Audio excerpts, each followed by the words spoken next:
Continuamos con la lectura del libro del Maestro, La cárcel del alma.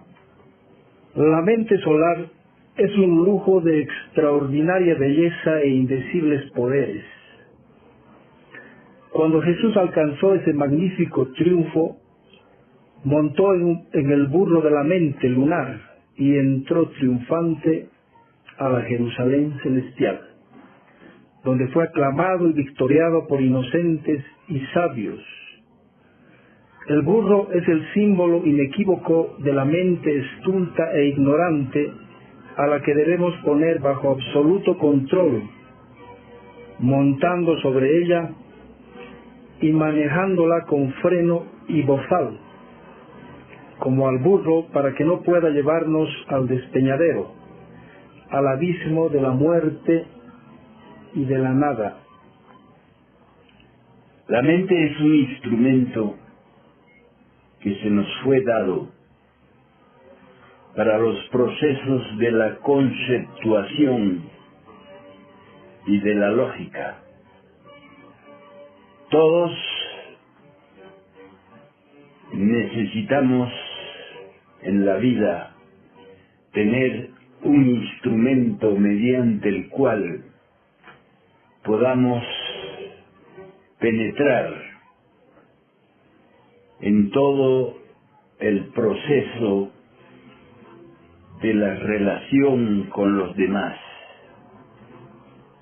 Mediante la mente, los seres humanos forman lo que se llaman los conceptos y los preconceptos. Con la mente los seres humanos organizan todas sus actividades. Infelizmente,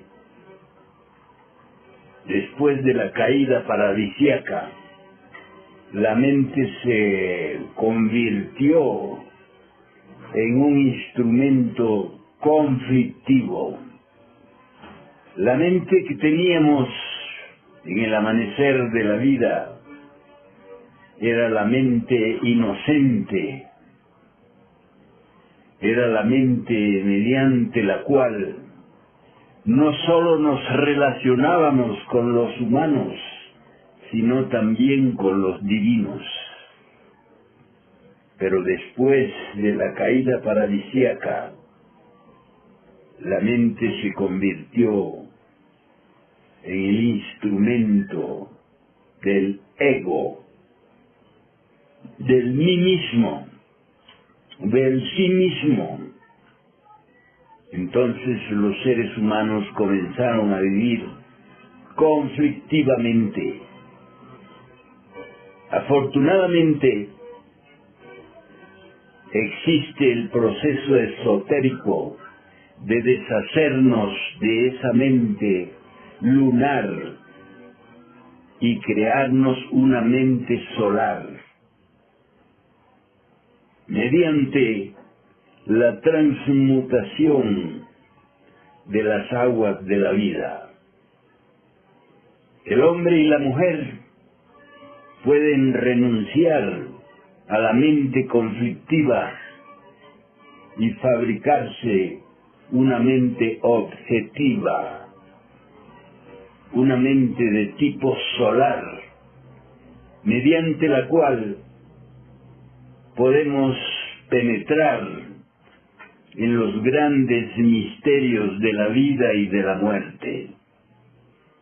Los seres humanos no saben nada de la vida, ni saben nada de la muerte. Por las creencias religiosas que tienen, aceptan los seres humanos muy alegremente lo que se dice de la vida y lo que se dice de la muerte. Pero con la mente solar podemos nosotros llegar a comprender y a saber en forma directa y objetiva qué es lo que acontece con la muerte y qué es lo que acontece con la vida. Muchos creen que la vida es un proceso en el cual debe haber diversión, debe haber aceptación de todo el proceso vulgar, común y corriente en el que las personas se tratan en forma totalmente equivocada. Todos los conflictos humanos tienen su razón de ser en los procesos mentales equivocados, en los procesos mentales conflictivos. Cuando reaccionamos en forma mecánica y violenta, es porque el proceso mental nos induce a actuar en forma inconsciente. Nos hace actuar inducidos por la acción de los diferentes agregados psicológicos que conforman eso que se llama el ego. Pero con la mente solar, nosotros actuamos inducidos por la sabiduría divina. De modo que el tener una mente solar es de verdad algo extraordinario. Es de verdad algo que nos mantiene en directa relación con todo lo que es correcto, con todo lo que es justo. Así pues que la fórmula mágica para fabricarnos una mente solar es el mismo procedimiento mediante el cual nuestros amados padres nos fabricaron el cuerpo físico, es decir, la relación sexual. La relación sexual en sí misma contiene un misterio extraordinario. El connubio del hombre y la mujer, el connubio sexual, hace que entren en actividad fuerzas extraordinarias.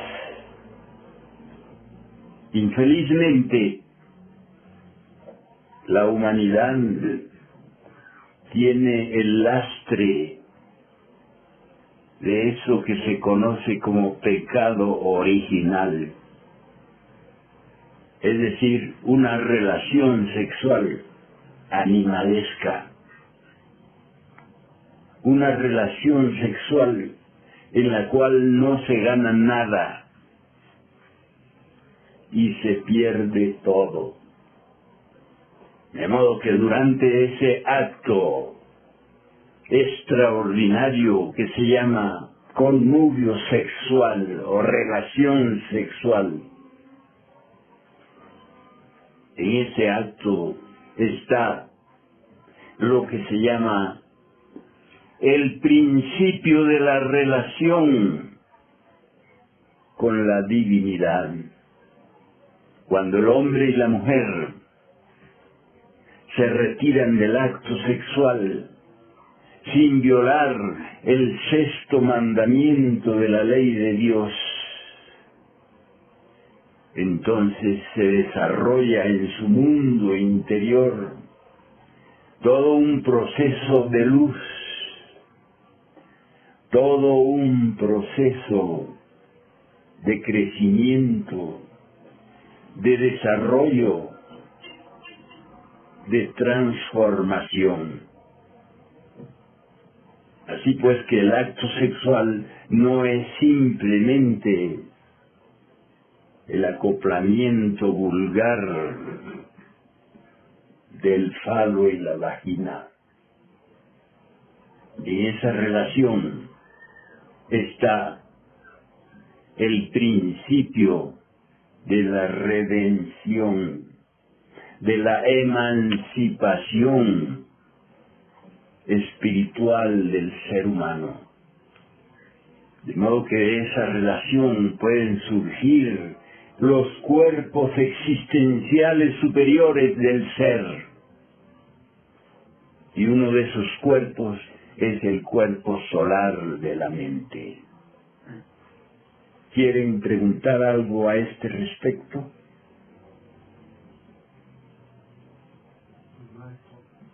Los otros cuerpos que tenemos tienen también su propia mente, por ejemplo el cuerpo astral. Es una sola mente. Es una mente universal. De modo que cuando fabricamos el cuerpo astral, en él ya viene parte de la mente solar. ¿Otra pregunta? Diga. Maestro, ¿se puede lograr la mente solar sin haber despertado conciencia? Imposible. Lo primero que el iniciado necesita es despertar.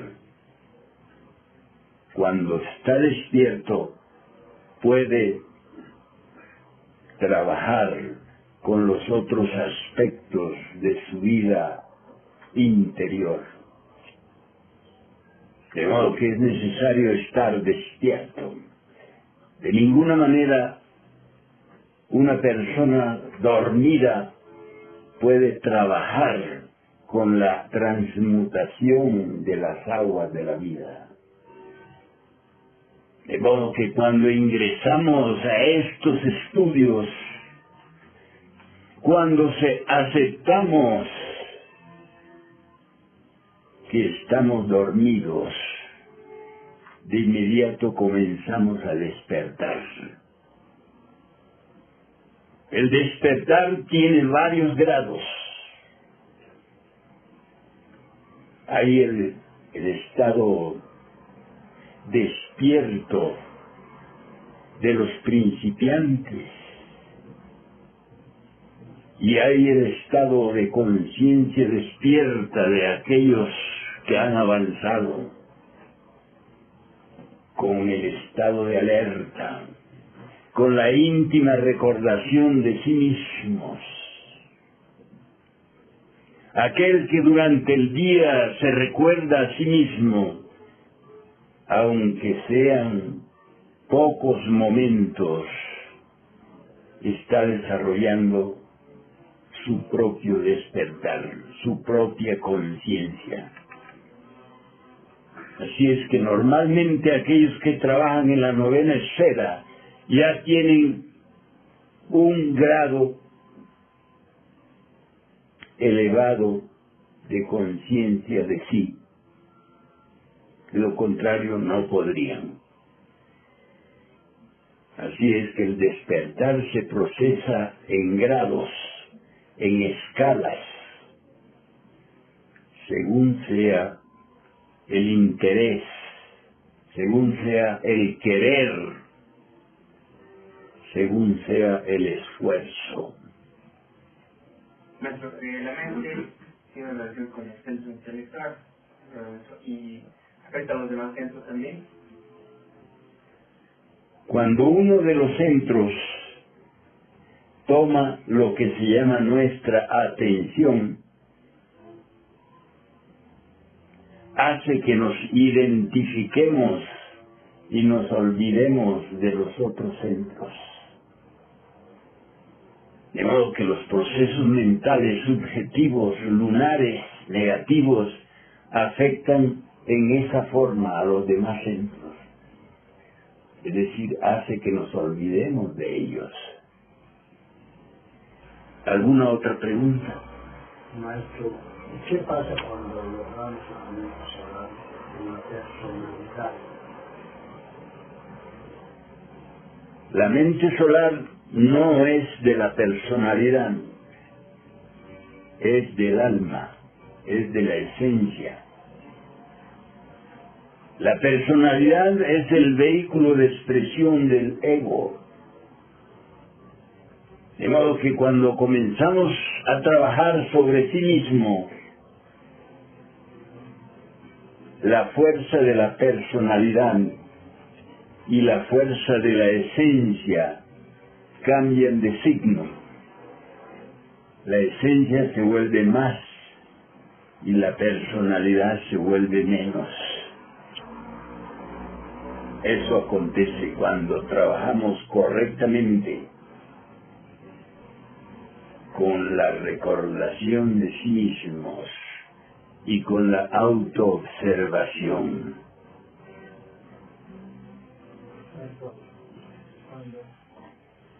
¿Por qué se dice que la mente es personal? Y si en estado de alerta alcanzamos a ver en algún momento a la mente superior, pues venimos a la mente inferior. Cuando hacemos el esfuerzo de no identificarnos con los pensamientos mecánicos, de inmediato se establece un silencio. La charla mecánica de la mente se detiene. Y eso hace que nos elevemos por encima del raciocinio lógico, por encima de la conversación mecánica de la mente. De modo que cuando hacemos un esfuerzo sentimos que los pensamientos se detienen. Esa es la característica principal del estado de alerta. Los pensamientos se detienen.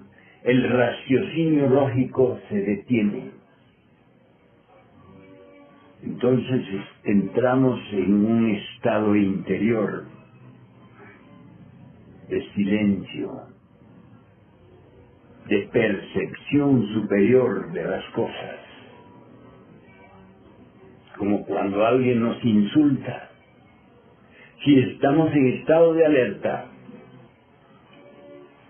percibimos que el insulto no tiene ningún valor, más allá del que le querramos dar. Eso es estado de alerta. Eso es íntima recordación de sí mismos. En ese estado nos llegan influencias elevadas.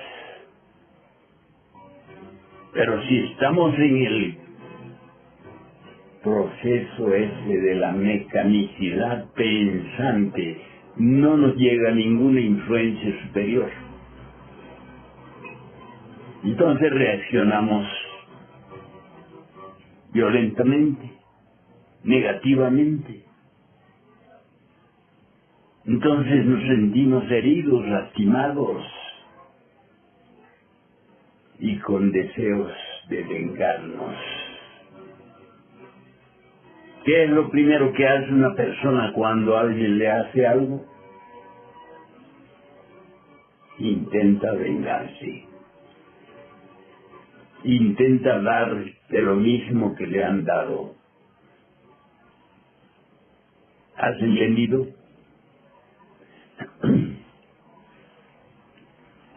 ¿Seguimos? Seguimos.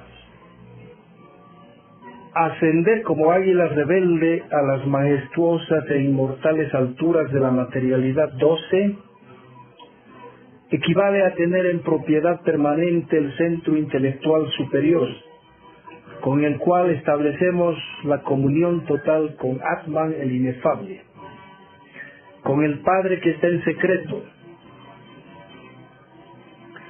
Fusionarse con el Padre es el más grande y sublime anhelo que puede tener el alma, pues en esa fusión está la liberación final, la emancipación del karma de los retornos, de las recurrencias y de todos los males que padecemos los humanos.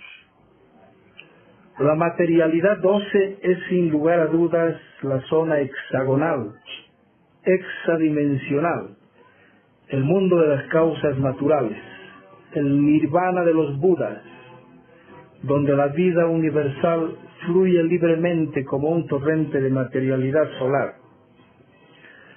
Mente cósmica de ilimitadas percepciones, luz inagotable que se expande como torrente incontenible por el sagrado infinito, transponiendo fronteras cósmicas y absorbiendo la sapiencia de los mundos del sistema. Ese es el objetivo. Irnos, escaparnos, liberarnos, dejar de ser las pobres máquinas y convertirnos en águilas rebeldes. En la mitología azteca aparece el águila como símbolo universal del espíritu. De modo que cuando llegamos al capítulo de las águilas, debemos estar liberados de los buitres. ¿Qué son los buitres? Son los diversos agregados psicológicos de tipo demoníaco, de tipo diabólico. No debemos permitir que haya buitres en nuestras acciones, en nuestros pensamientos, en nuestros sentimientos, en nuestras acciones. Debemos invocar constantemente al águila del espíritu, mediante los esfuerzos constantes para no permitir que los agregados psicológicos manejen nuestras actitudes, nuestras acciones, nuestros pensamientos. Los agregados psicológicos no son alguna cosa de palabra, no son alguna cosa inverosímil.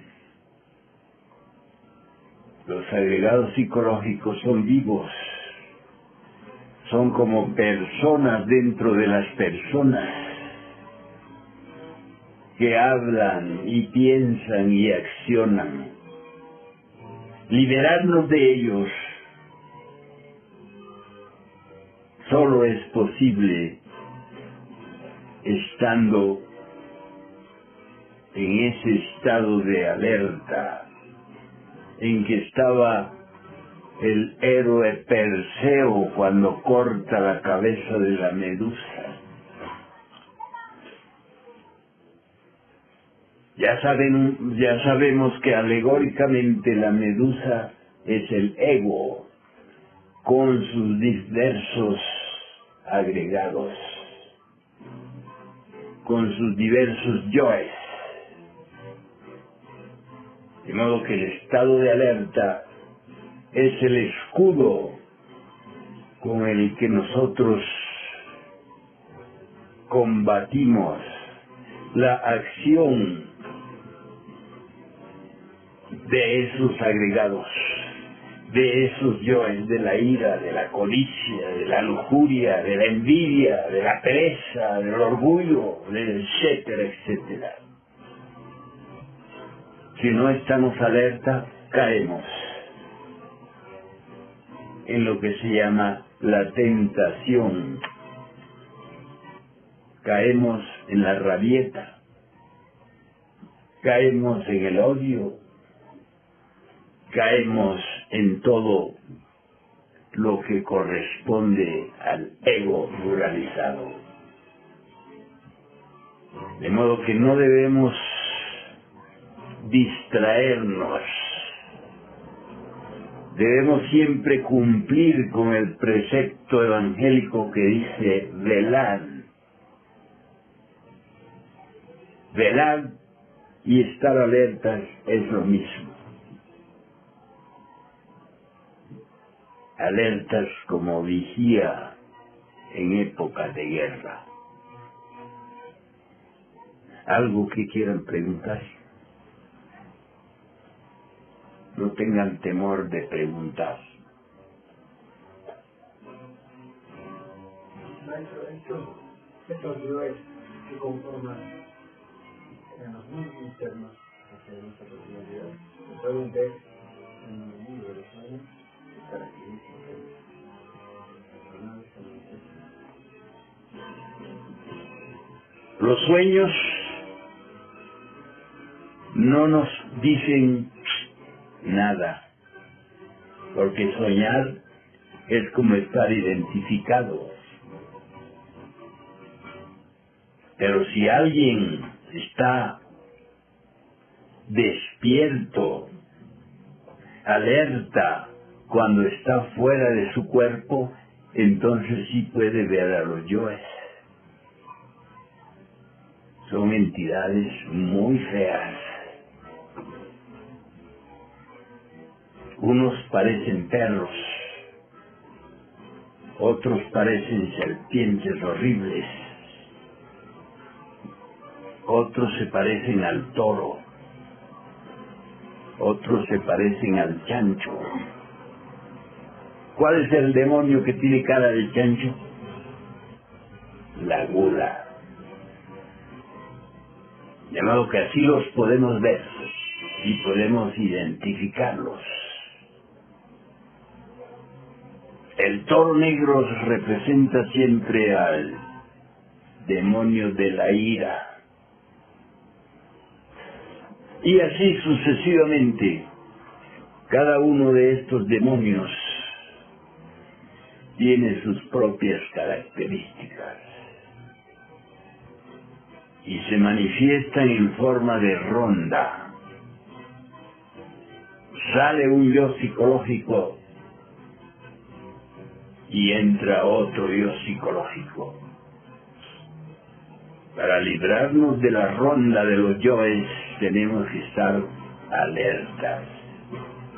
No olvidarnos de sí mismos. El que se olvida de sí mismo cae en las garras de sus yoes.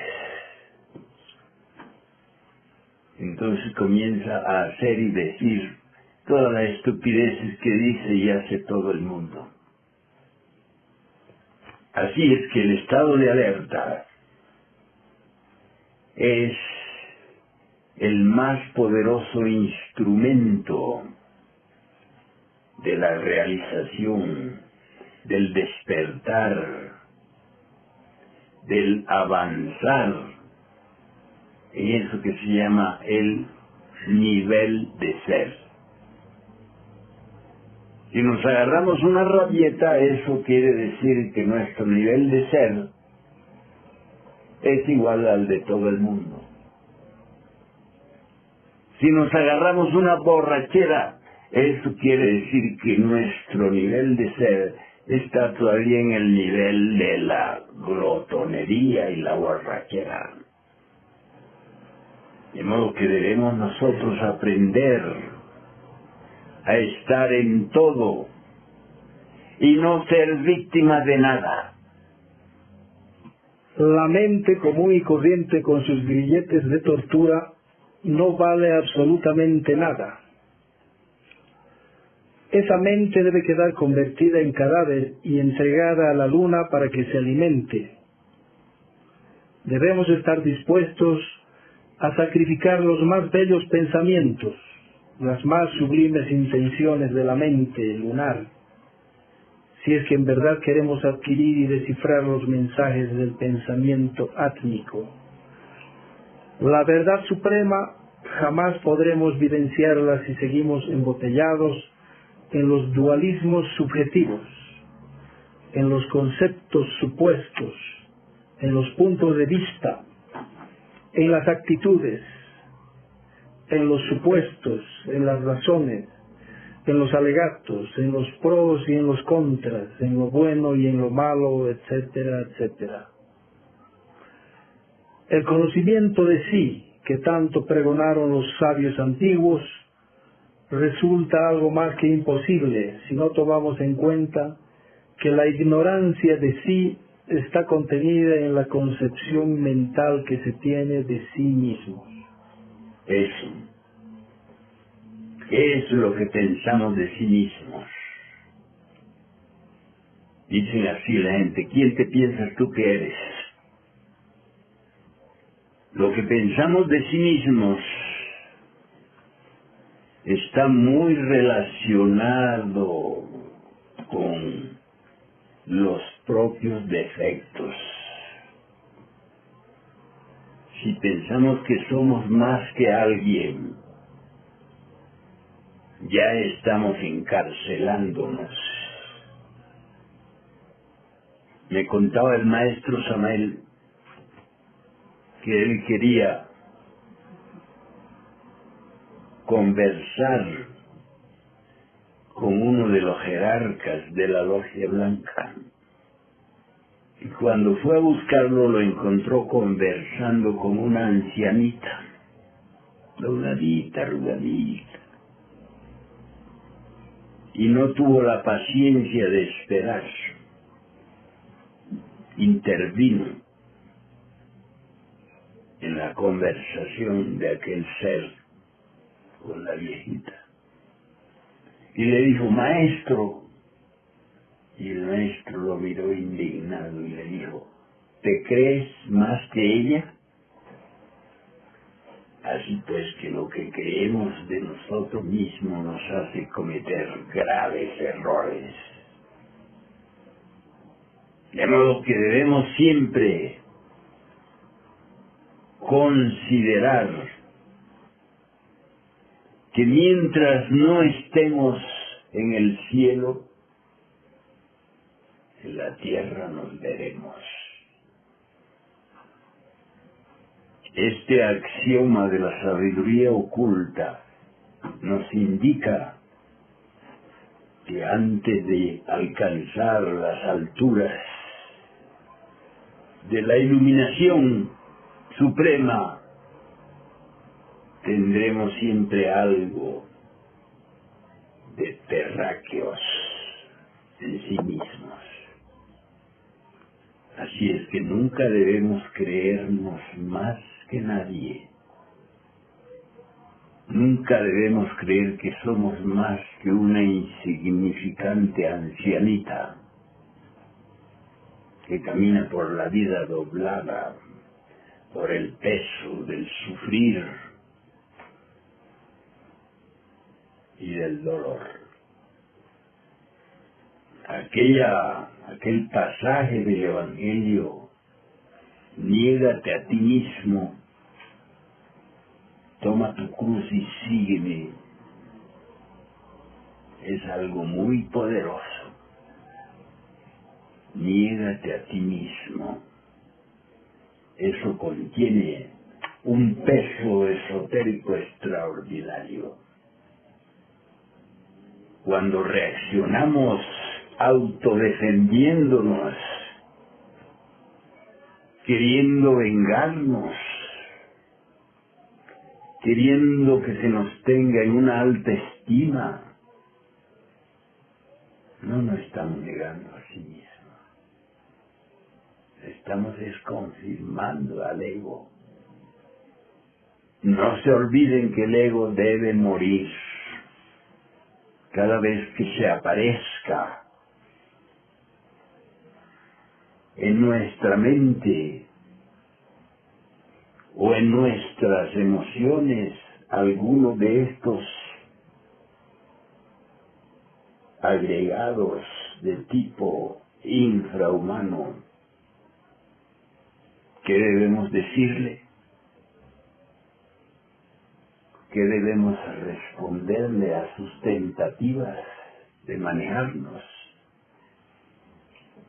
¿Qué debemos decirle? Que no te necesita. Muere. Eso es un conjuro muy terrible para los yoes. Cuando lo sentenciamos así, muere. Pero maestro, cuando decimos mecánicamente no pasa nada. Entonces no lo hagas mecánicamente, hazlo conscientemente. Cuando viene la rabieta, muere con toda la fuerza de nuestro ser.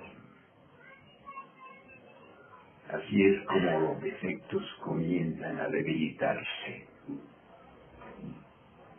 Y cuando están debilitados, viene la Madre Divina y los fulmina.